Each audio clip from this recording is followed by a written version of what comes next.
The first time Maya laid eyes on Elara, it was like stepping into a game where she didn't know the rules. It was the city's annual charity gala, a glittering affair filled with polite chatter, tinkling music, and the soft glow of lights on crystal. Maya was there for work, a routine she knew well: network, smile politely, and maintain a professional distance. Falling for someone wasn't on the agenda. But there was Elara, standing near the balcony doors, a vision in a deep emerald gown. Her confidence was a quiet, magnetic force.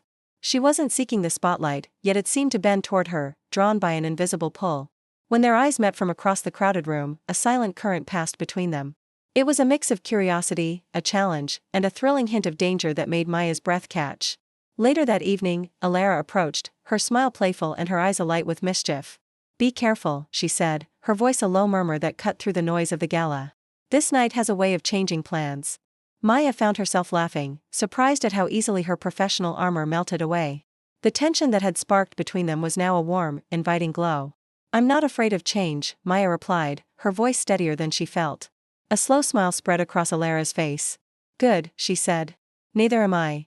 Their conversation flowed like a masterfully played game of chess. Every word was carefully chosen, every glance a daring move inviting the other closer. Elara talked about strategy games and the psychology of human connection, her mind sharp and fascinating. She spoke of how attraction itself could be seen as a competition, a dance of wit and will. Maya, in turn, offered honesty as her countermove, admitting she had always preferred the thrill of a risk over the comfort of a routine.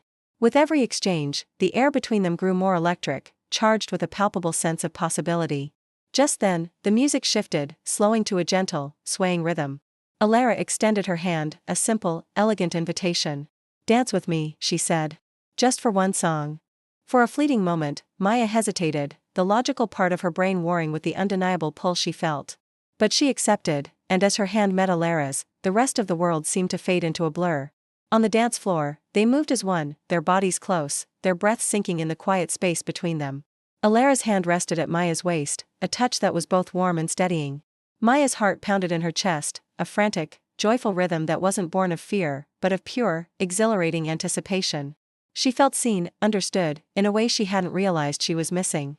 "You play like you're always calculating your next move," Elara murmured, her lips close to Maya's ear. Maya looked up, meeting her gaze in the dim light. "And you," she replied softly, "play like you already know the ending." Elara's smile was enigmatic. "Maybe I do. Or maybe I just enjoy the journey." The final notes of the song faded, but neither of them stepped away. They remained in their own small world, caught in the gravity of the moment. The open balcony doors beckoned, offering an escape from the crowded room. Without a word, they slipped outside into the cool night air.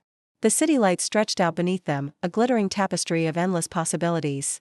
It felt like they were standing on the edge of the world, just the two of them. Leaning against the railing, Elara turned to Maya, her expression unreadable. "This is where the real game begins," she said, her voice barely a whisper against the hum of the city. Maya met her gaze, a new kind of confidence surging within her. "What if I don't want to win?" she asked. Elara stepped closer, her perfume a subtle, intoxicating scent. Her voice dropped even lower. "Then don't. Let's just feel." The space between them vanished.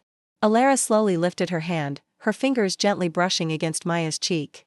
It was a deliberate, questioning touch, giving Maya every chance to pull away, to end the game right there.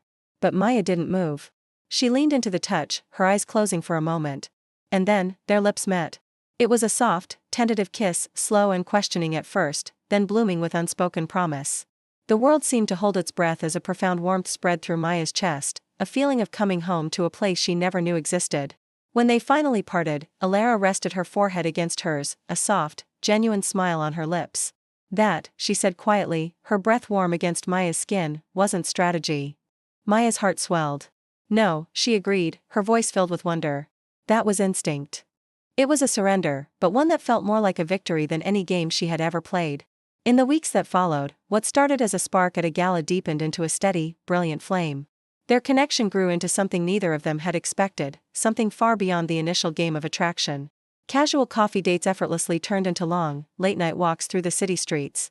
Intellectual debates about psychology and strategy softened into shared secrets and easy laughter. Every meeting held the thrill of discovery, of peeling back another layer and finding something even more beautiful underneath. They built a rhythm all their own. They challenged each other, teased, and sometimes, they retreated, creating a space to breathe.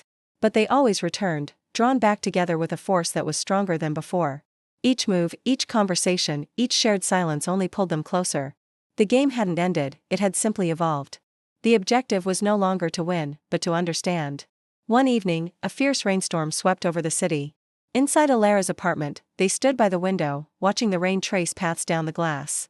The city lights blurred into a watercolor painting of neon and shadow. The world outside was in chaos, but inside, there was a profound sense of peace. In that quiet moment, Maya reached for Elara's hand, her fingers intertwining with hers. It felt natural, right? "I think I've lost," Maya said softly, her gaze fixed on their joined hands. Elara turned to her, her eyes gentle and full of an emotion that mirrored Maya's own. She squeezed Maya's hand. "So have I," she whispered. In that shared admission of defeat, they found the ultimate victory. Their kiss this time was different. It was deeper, more certain. It was no longer a question, but a resounding answer. It was filled with trust, with affection, and with the beautiful, liberating understanding that true attraction doesn't need rules or strategies to be real. It simply needs to be felt. The game they had so playfully started had transformed into a true partnership, one where winning simply meant choosing each other, again and again. As the rain continued to fall, washing the city clean, Maya finally understood the truth. Love wasn't about control, or calculation, or victory. It was about courage. The courage to step into the unknown with someone, to be vulnerable, to let go of the need to win.